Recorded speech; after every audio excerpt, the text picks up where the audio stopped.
Olá a todos. Hoje nós vamos debater um tema muito importante do ponto de vista epidemiológico e de prática assistencial médica, que são as arboviroses, sendo a dengue uma das maiores representantes no país. Então, o objetivo da aula de hoje é falar do nosso perfil epidemiológico num ano de epidemia, onde a previsão de casos é muito elevada, com o efeito diagnóstico e como nós devemos fazer o manejo básico da dengue. Então, só lembrando que as arboviroses, né, são doenças que compartilham a característica de transmissão dos vírus por artrópodes, né? Na maioria das vezes, esses artrópodes eles são hematófagos, são mosquitos que se alimentam de sangue, embora eles não estejam necessariamente relacionados entre si do ponto de vista de filogenia. Hoje nós temos mais de 250 arbovírus descritos e pelo menos 80 deles causam doenças em humanos. Os arbovírus eles são importantes do ponto de vista de saúde pública, uma vez que a sua transmissão ela é feita por mosquitos ou por artrópodes de um modo geral, principalmente do gênero Culex e do gênero Aedes, né? Embora os outros arbovírus eles possam ser transmitidos por outros artrópodes, que podem ser flebotomíneos ou até mesmo carrapatos. Essa são propriedades dos arbovírus de um modo geral. Eles pertencem a várias famílias: togavírus, flavivírus, os bunhavirides, os rhabdovirides, reovirides e ortomixovirides, né? Eles compartilham algumas características em termos de aspectos moleculares, mas, de um modo geral, os arbovírus de importância médica são estes descritos nessa tabela. Então, dentro dos flavivírus, que é a segunda descrição nessa tabela, nós temos os principais arbovírus do Brasil, representados pelo vírus da dengue, pelo vírus da febre amarela, pelo Zika vírus, e no Brasil nós não temos o vírus do oeste do Nilo com um problema de saúde pública, embora ele já tenha sido descrito alguns casos no Piauí e represente uma grande ameaça em virtude da migração de aves que surgem do hemisfério norte para o hemisfério sul. Dentro do Brasil, dentro dos flavivírus em si, o nosso grande problema é dengue.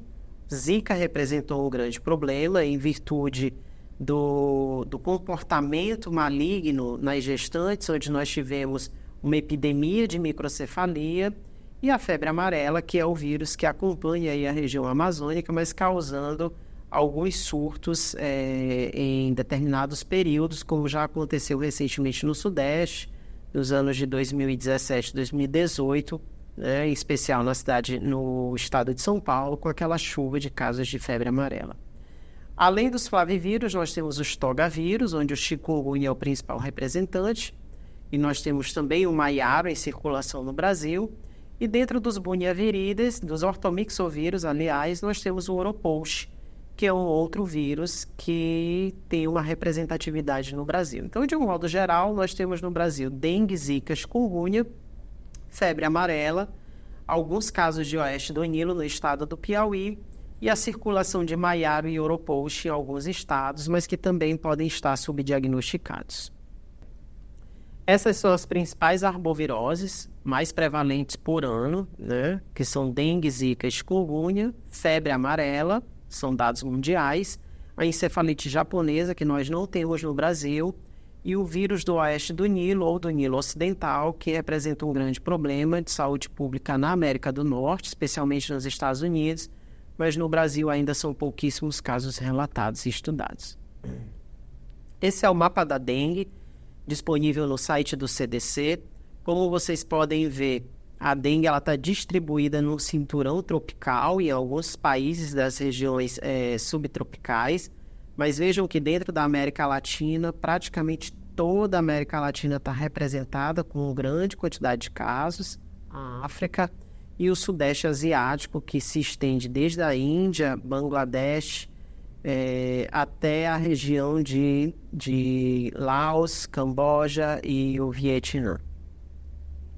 O último dado da OPAS, que é da Organização Pan-Americana de Saúde, de 2023, representa uma elevação contínua, como vocês podem observar nesse gráfico de barras, nos casos de dengue, né, ao longo de todos os anos. 2023 foi um ano campeão.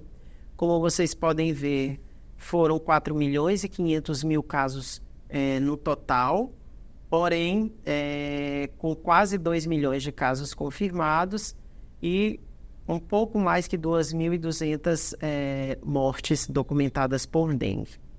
No ano de 2024, existe uma promessa de epidemia que, na verdade, já se iniciou no Brasil. A região Sudeste e Centro-Oeste, ela, no momento, sofre com a grande quantidade de casos de dengue, mas também nós sabemos que, pelo veículo, pelo vetor ser o mesmo da Zika e da chikungunya, nós temos uma previsão de casos de chikungunya também mais elevado no Brasil, saindo um pouco da região Nordeste, caminhando um pouco aí para a região Sudeste também. Esse é o dado de janeiro, onde foram reportados nas Américas 600.000 casos, né, com aproximadamente 70 mortes. Esse é um slide interessante porque ele mostra a transmissão da dengue pelo Aedes aegypti ao longo dos anos de 2010 a 2022.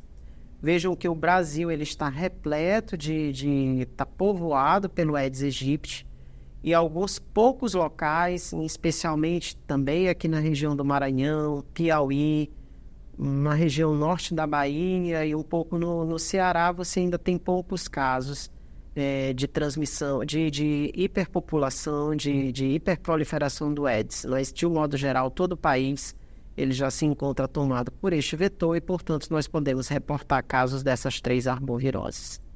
Então, aqui vamos dissertar especificamente sobre dengue.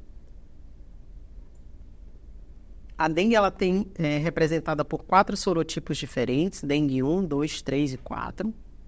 Ela tem um período do ano com maior transmissão nos meses mais chuvosos, na região Nordeste, entre os meses de fevereiro e junho. E o maior risco de evolução desfavorável ele pode ser observado em pacientes idosos com doenças crônicas, como os diabéticos e hipertensos, mas também os pacientes coronariopatas, nefropatas, hepatopatas, com doenças pulmonares crônicas, bem como aqueles indivíduos que já apresentaram infecções prévias por dengue, por um outro sorotipo, ele pode ter uma evolução mais desfavorável no segundo ou no terceiro episódio de dengue. Esse é um gráfico que mostra a frequência relativa dos sorotipos de dengue no Brasil, né, desde o ano de 2007 a 2021. Como vocês podem ver, o dengue 1 ele tem uma variabilidade ao longo dos anos, né? Dengue 4 tem um pico aí em 2012 e 2013, dengue 3 houve uma queda e o dengue 2, que é o azulzinho, ele representa aí um aumento importante de 2017 até os últimos anos, tá? Então, assim, nós temos uma diversidade dos sorotipos circulando pelo Brasil. A dengue ela está dividida em algumas fases. A primeira fase clínica ela é chamada de uma fase febril. Ela tem uma duração de aproximadamente 2 a 7 dias, de forma que a dengue ela é considerada uma doença aguda febril com até 7 dias de duração, onde os principais sinais e sintomas são febre alta, chegando até 39 graus, ou às vezes até 40, cefaleia holocraniana, em especial na região retroorbitária, aquela dor retroorbitária, mialgia, que é a dor muscular, dor articular, que são as artralgias, algumas vezes associadas a náuseas e vômitos. Lembrando que o quadro intestinal como diarreia também pode acontecer. Na maioria das vezes são fezes pastosas, o que diferencia das gastroenterocolites bacterianas agudas, onde a diarreia ela é líquida com vários episódios ao dia. A diarreia ela pode acontecer na dengue, só que com uma consistência mais pastosa, não costuma ser líquida ou aquosa. E esse paciente também, ali após ao terceiro dia, ele pode desenvolver um exantema, que é um rash cutâneo maculopapular, que pode atingir o rosto, né, o tronco e todos os membros, incluindo, às vezes, palma e planta dos pés. Esse é um gráfico mostrando o primeiro momento, que é o momento da fase aguda e crítica da dengue, ali até os 7 dias de duração, Mas a gente não pode esquecer que essa faixa circulada como vermelha, ela é considerada como uma faixa de criticidade maior, né? Que é o momento em que o paciente ele pode evoluir com uma defervescência, ou seja, melhora da febre, e isso acontece em torno do 3º ou 4º dia, e os sinais de alarme precisam ser investigados neste período. É neste momento em que as pessoas elas precisam ter rotineiramente investigadas e valorizadas todos os sinais de alarme, né? E esses pacientes, quando dispensados para casa, eles precisam ser orientados a procurar assistência médica quando qualquer um desses sinais aparecer. E esses sinais, eles aparecem em virtude de um único fator, que na fisiopatologia da dengue é representada pelo aumento da permeabilidade capilar, ou seja, o vaso fica mais frágil, fica mais permeável e o líquido sai do conteúdo intravascular e é direcionado ao terceiro espaço, que é a região tecidual ou nas cavidades anteriormente consideradas virtuais e que no momento de uma dengue, numa fase crítica, pode estar ali permeada de líquido com o líquido pleural, o pericárdico e o ascítico, tá? Então, essa fase crítica, ela é descrita principalmente com esses sinais de alarme. São 7 sinais de alarmes, né? O primeiro deles, dor abdominal intensa. Ele precisa ser bem valorizado, porque ela pode ser uma dor referida pelo paciente, você pode não detectar o exame físico, mas se o paciente está referindo, ela precisa ser valorizada. Ou detectada a palpação durante o exame físico. Vômitos persistentes, o acúmulo de líquidos em espaços teciduais virtuais, como o ascite, o derrame pleural e o derrame pericárdico, a hipotensão postural ou a lipotímia, né, uma síncope, a hepatomegalia maior do que 2 centímetros do rebordo costal, o sangramento de mucosas e, do ponto de vista neurológico, a letargia e a irritabilidade. Então, qualquer um desses 7 sinais, eles são considerados sinais de alarme. Então, o clínico ele precisa detectar para que nós tenhamos uma ação imediata e esse paciente ele não evolua para uma forma grave de dengue. Por quê? Passando aquela fase crítica, ou inicialmente uma fase aguda febril, onde você pode detectar os sinais de alarme, eu posso evoluir para uma dengue grave. E a dengue grave, ela se manifesta como um choque ou acúmulo de líquidos representado com um desconforto respiratório em função do extravasamento plasmático excessivo, tá? Então, o derrame pleural e a ascite, eles podem ser detectados clinicamente, mas nós não podemos esquecer que eles podem ser pequenos e, nestes casos, eles deveriam ser detectados através de exames de imagem, como uma simples radiografia de tórax ou ultrassom de abdômen. Uma outra forma, ou um outro sinal que mostra o sinal de alarme, né, essa questão da hemoconcentração, é a avaliação do hemograma, onde você vai detectar o aumento do hematócrito 3 vezes, maior do que 3 vezes o valor da hemoglobina. E aí, nestes casos, você vai denotar uma hemoconcentração e isso representa um sinal de alarme de que você pode estar diante de um caso de dengue grave, tá? E, associado a isso, eu posso ter o sangramento vultuoso ou comprometimento de outros órgãos, como o coração, fígado, rim e até mesmo o sistema nervoso central. Então, tudo isso caracteriza dengue grave. Então, de um modo geral, eu tenho 3 formas de caracterizar uma dengue grave. Primeiro, é uma dengue com choque, ou seja, é aquele paciente que apresenta o choque circulatório, e isso pode acontecer na maioria das vezes entre o 4º e o 5º dia, né? Mas lembrando que isso tem um prazo até o 7º dia para acontecer. E geralmente ele é precedido por sinais de alarmes, um daqueles 7, mas não necessariamente isso acontece. Esse choque ele pode levar de 24 a 48 horas, né? E a equipe assistencial ela precisa estar muito alerta para sua detecção, porque como mostra a tabela no slide, eu posso não ter o choque, eu posso ter um choque compensado numa fase inicial, bem como eu posso ter um choque com hipotensão, que é a fase mais tardia.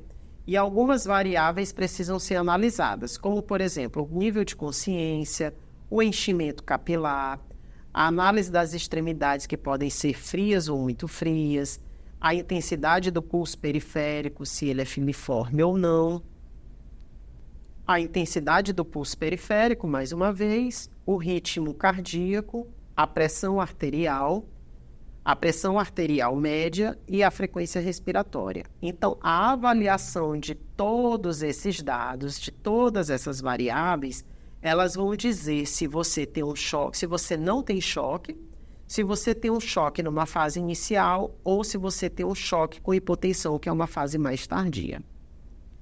O segundo ponto da dengue grave, o primeiro foi dengue com choque, o segundo é a dengue com hemorragia grave. E a hemorragia ela pode ser maciça ou massiva e pode acontecer sem o choque prolongado, né?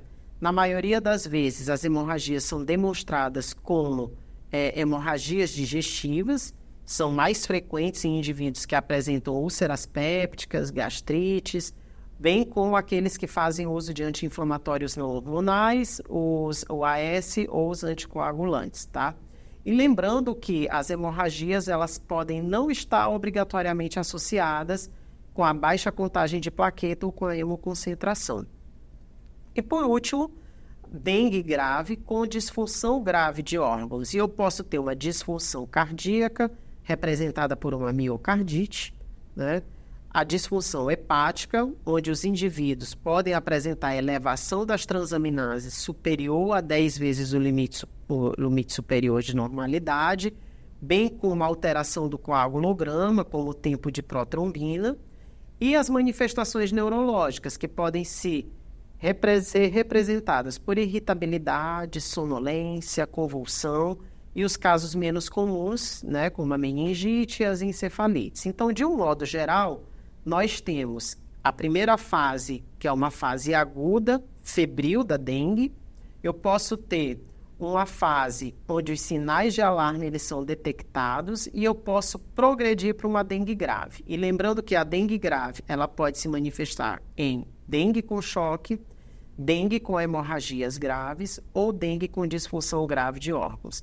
Lembrando que o termo dengue hemorrágica ele é um termo que está em desuso e que, portanto, não deve ser mais utilizado.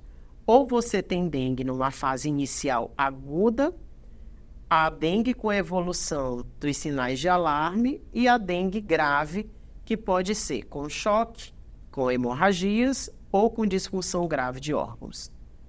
Lembrando que na pediatria, como sempre, as crianças elas podem ser assintomáticas ou como elas podem ter sinais inespecíficos, sinais e sintomas inespecíficos, né, de sonolência, recusa alimentar, vômitos, diarreias, né, nos menores de 2 anos, o choro persistente, a irritabilidade e esses sinais de alarme são mais dificilmente detectados. Então, em pediatria, a gente tem que ter uma atenção redobrada. E sempre lembrar, com base em tudo isso que eu falei da dengue, das manifestações de sangramento, a dor abdominal, que é um sinal de alarme importante, a contagem de plaquetas menor que 100 mil precisa ser bem avaliada e a evidência objetiva do extravasamento capilar, que pode se manifestar com a hemoconcentração, que é o hematócrito elevado, a baixa concentração de albumina e o aparecimento dos derrames cavitários, em especial pleural, pericárdico e acítico. Com base em tudo isso,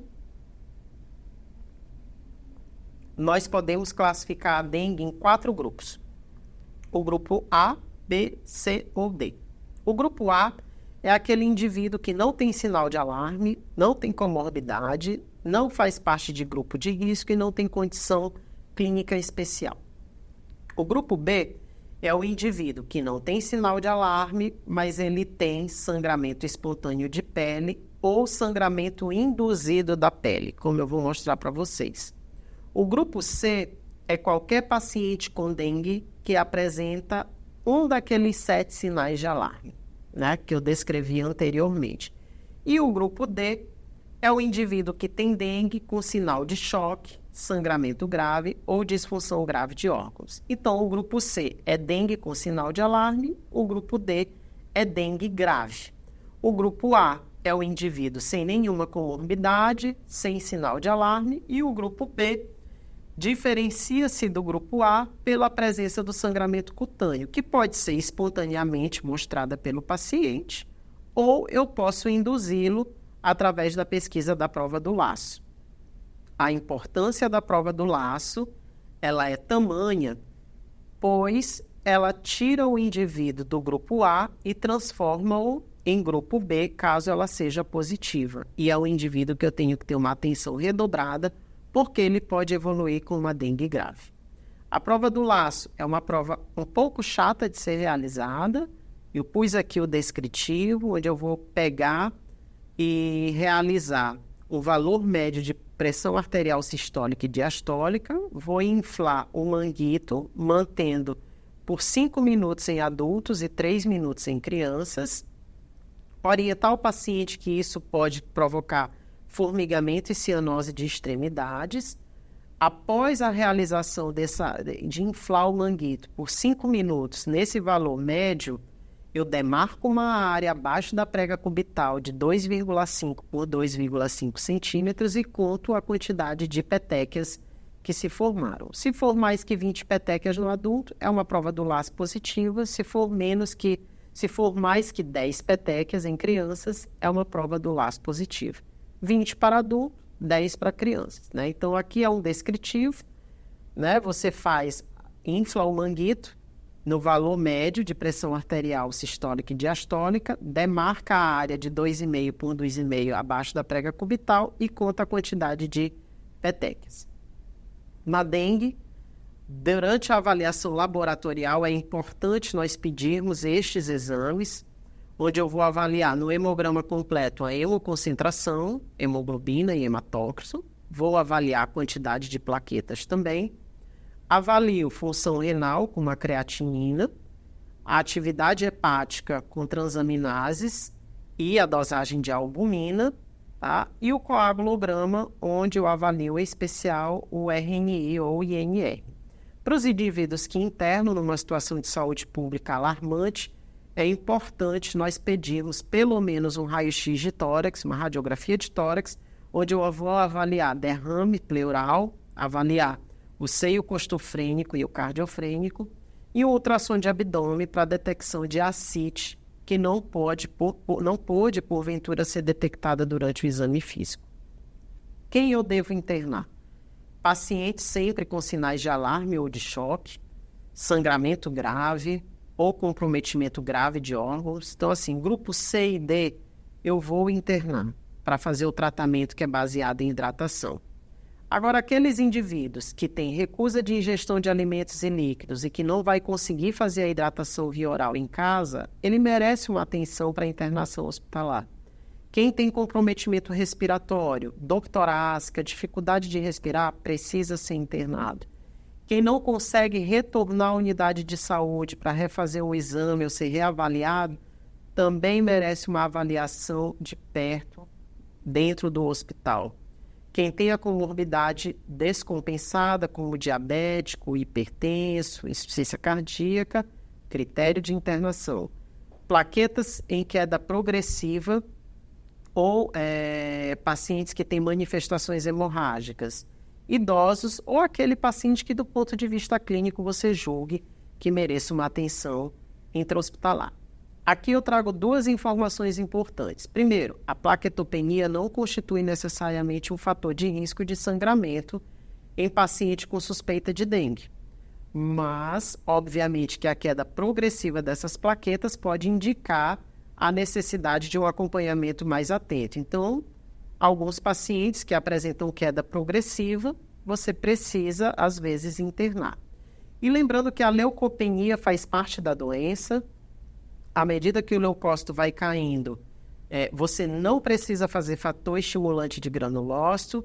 E os pacientes que fazem leucopenia com neutropenia febril, isso representa um componente da doença e que, portanto, não precisam ser manejados como uma neutropenia febril do oncológico, que requer o uso de antimicrobianos, coletas de culturas ou outras atitudes, condutas médicas ali à beira-leito. Então, lembrar que plaqueta e leucócito, ele cai na dengue, mas Após a sua fase mais crítica ou aguda, ele entra em recuperação, tá?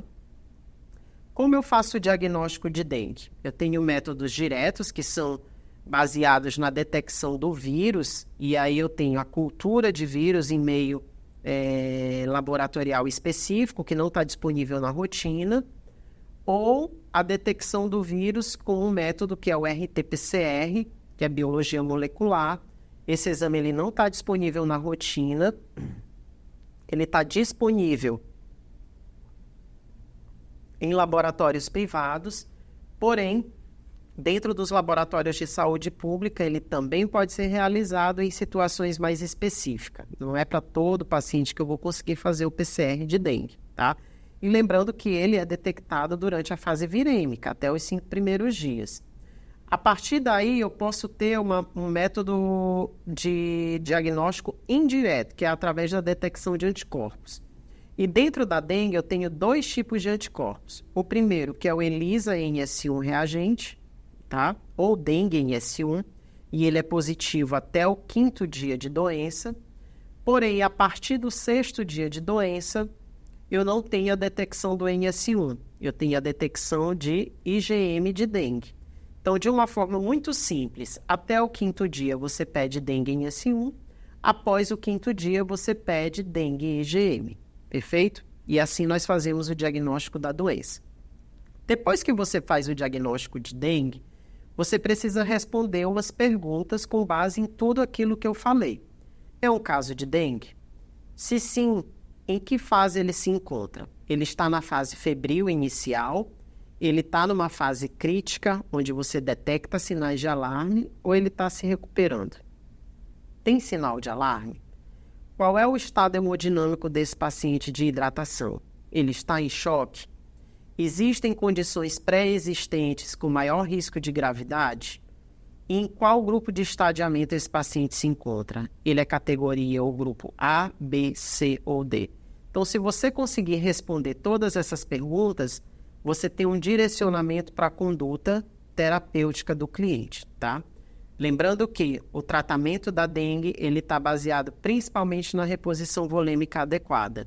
E aí, para isso, eu tenho que levar em consideração o estadiamento da doença de A a D, bem como a avaliação bem objetiva, né, dos sinais de alarme e de exames laboratoriais. Sumarizando, grupo A e B é um paciente que requer uma hidratação. A hidratação ela é de 60 ml por quilo dia. Você pode dividir 1/3 do total em sais de reidratação oral, né, e com maior volume ali no início, e os 2/3 restantes você vai orientar a ingestão de líquidos caseiros, como água, suco de fruta, chá, água de coco e entre outros, né? De uma forma geral, como exemplo, um indivíduo de 70 quilos, 60 ml por quilo dia, dá 4,2 litros dia.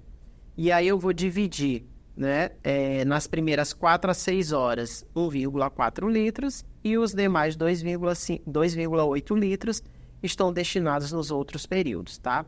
Para crianças, existe uma fórmula especial, até 10 quilos elas suportam mais 130 ml quilo dia, 10 a 20 quilos 100 ml quilo dia, acima de 20 quilos 80 ml quilo dia. O grupo C, que é o grupo que apresenta sinal de alarme, é um paciente que vai ser internado e vai utilizar reposição volêmica endovenosa. Neste caso, eu faço a reposição volêmica imediata com soro fisiológico a 0,9%, 10 ml por quilo, né, na primeira hora. Eu reavalio clinicamente esse paciente, faço mais 10 ml por quilo na segunda hora, e ao final da segunda hora, ou seja, eu fiz 10 ml por quilo na primeira, mais 10 ml por quilo na segunda, ao final da segunda hora, eu preciso colher um hematócrito de controle.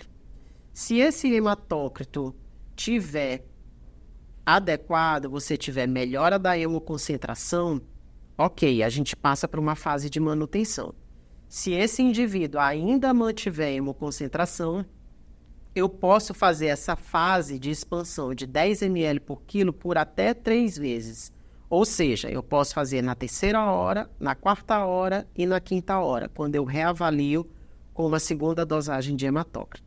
Então, se esse indivíduo do grupo C responder nas primeiras 2 horas ou nas primeiras 5 horas, mostrando que a hemoconcentração ela melhorou, eu passo para uma manutenção.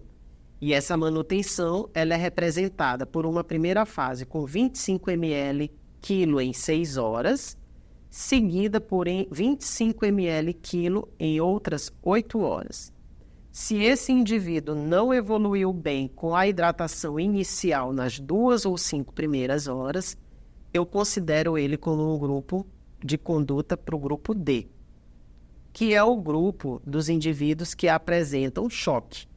Nesses casos, eu faço 20 ml quilo em 20 minutos, reavalio a cada 15 minutos ou 30 minutos, avalio o hematócrito a cada 2 horas e eu posso repetir essa expansão intensa de 20 ml por quilo em até 3 vezes.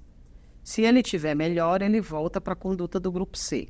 Se ele não tiver melhora, eu vou ter que, no ambiente de terapia intensiva, avaliar expansores plasmáticos como albumina ou outros colóides sintéticos, o uso de drogas vasoativas, investigar se existe hemorragia ou distúrbios de coagulação. Para finalizar, eu trago aqui algumas situações especiais para dengue. A primeira delas é o indivíduo cardiopata, que tem uma insuficiência cardíaca. Como eu vou hidratar esse paciente? Para isso, eu preciso avaliar 4 parâmetros: pressão arterial, perfusão periférica, congestão pulmonar e débito urinário. Com base na avaliação desses 4 parâmetros, eu construo essa tabela. Eu avalio oligúria, ou se o indivíduo tem débito urinário normal, hipoperfusão periférica, ou se ele tem perfusão periférica normal, ou se ele tem congestão pulmonar. E eu cruzo o dado com hipotensão ou normotensão. A depender da combinação dessas variáveis com a pressão arterial, eu tenho uma estimativa de ação. Por exemplo, o indivíduo com hipoperfusão periférica e hipotensão, ele merece volume, mas nós precisamos pensar num cardiopata já na aminovasoativa de início. O indivíduo com perfusão periférica normal e hipotensão, ele faz só a ressuscitação volêmica com soro fisiológico. O indivíduo com congestão pulmonar e normotensão, às vezes pode precisar de diurético. Porém, aquele com dengue e cardiopatia que tenha congestão pulmonar e hipotensão, precise já de imediato só de aminovasoativa, tá? Então, o indivíduo com insuficiência cardíaca precisa de uma avaliação objetiva daquelas variáveis que eu citei e cruzar com a hipotensão ou normotensão para avaliar qual é a melhor conduta. A segunda situação são aqueles indivíduos que apresentam o uso de antiagregantes plaquetários ou antitrombóticos, e aí eu preciso avaliar. Naqueles indivíduos que apresentam estentes farmacológicos nos últimos 6 meses ou convencional no último mês, e em uso da dupla agregação plaquetária, como a S-clopidogrel, eu preciso avaliar o nível de plaqueta. Acima de 50 mil, entre 30 e 50 mil e abaixo de 30 mil. Quando o indivíduo está abaixo de 30 mil, eu suspendo a S-clopidogrel. Em outras situações, eu mantenho as 2 medicações. Porém, vejam que este é um paciente de risco e que precisa ser bem avaliado com uma equipe multidisciplinar e uma equipe multidisciplinar médica, onde você compartilha esse dado com o cardiologista, com terapia intensiva e fica avaliando de forma contínua este paciente numa unidade de preferência terapia intensiva ou semi-intensiva com contagem diária de plaquetas, tá? Os indivíduos que têm estente farmacológico há mais de 6 meses ou convencional há mais de 1 mês, tá? E que fazem uso de AS, também aqueles com abaixo de 30 mil eu elejo para suspensão do AS. Se ele tem acima de 30 mil, eu mantenho a medicação. Da mesma forma, os indivíduos que fazem uso de varfarina sódica, Quem tem abaixo de 30 mil, eu suspendo a varfarina. Mas vejam que todas essas decisões, com o uso de antiagregantes plaquetários, antitrombóticos, dupla agregação plaquetária, eles precisam ser manejados de uma forma multi e a conduta ela é partilhada entre equipe assistencial, cardiologia, é interessante ter a opinião do cardiologista, e o paciente precisa também estar ciente de tudo isso. Então, para a gente finalizar, a suspensão dos antiagregantes e anticoagulantes, ela pode ocorrer em casos de sangramentos moderados ou graves, né? Então, elas precisam ser suspensas como parte da abordagem. Nos casos de dupla antiagregação plaquetária e sangramento, a gente indica transfusão de plaqueta, como 1 unidade a cada 10 kg de peso. Lembrando que a transfusão de plaquetas na dengue, ela não é recomendada baseada unicamente na contagem de plaquetas. Por exemplo, indivíduos com plaquetas abaixo de 20 mil, sem nenhum sinal de sangramento, eles não devem ser transfundidos com plaquetas, tá? Os pacientes em uso de varfarina com sangramento grave deve-se administrar o plasma fresco congelado, quem tiver sangramento, obviamente, e a vitamina K. E nos inibidores de trombina ou de antifator 10A com sangramento grave, não há uma opção terapêutica tão específica disponível no SUS, tá? E dessa forma elas devem ser pautadas ali com a equipe de cardiologia para cada causa específica. Então, de um modo geral, né, eu preciso que todos nós saibamos detectar a dengue nas suas diferentes fases, como a primeira, aguda, febril, a fase crítica com sinais de alarme e o indivíduo que evolui com dengue grave, que pode ser dengue com choque, dengue com sangramento ou dengue com disfunção de múltiplos órgãos. Uma vez diagnosticada a dengue classificada desta forma, através de exames laboratoriais e às vezes de imagem, nós classificamos a dengue de A a D. Lembrando que A e B são pacientes que podem ser manejados ambulatorialmente, porém o paciente B com sangramento cutâneo induzido ou espontâneo possa necessitar de internação com hidratação endovenosa.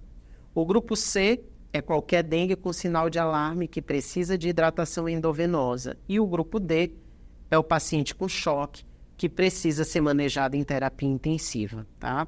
E dentro dos grupos especiais, tanto os cardiopatas quanto os usuários de antiagregação plaquetária, como AS e clopidogrel, eles precisam ser avaliados com cautela, tá? Para que nós possamos decidir sobre a suspensão dessas medicações.